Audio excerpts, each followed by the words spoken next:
د جمهوري نظام لومړی مرستیال امرالله صالح دوستم زموږ د هیواد یو پیاوړی سیاستمدار دی. سلام، وخت مو بخیر. پام وکړئ د نن ورځې تازه خبر ته. تیر جمهوري نظام کې د ولسمشر غني لومړی مرستیال امرالله صالح ویلي جنرال عبدالرشید دوستم زموږ یو قومي مشر، پیاوړی نظامي او مطرح سیاستمدار دی. هغه ویلي د افغانستان په تاریخ کې د دوستم رول معلوم دی. نوموړي پر اوسني وضعیت نیوکه کړې او وایي چې پر اوسني وضعیت نیوکه د هر چا حق بللی او ویلي دي چې افغانستان پرمختګونو کې له دوستم څخه انکار د وخت ضایع کول دي.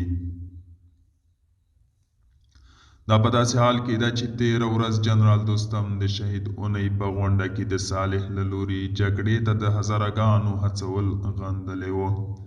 دوستانو، دا و د نن ورځې چمتو کلی خبر. تر بیا مو په الله سپارم. ښې چارې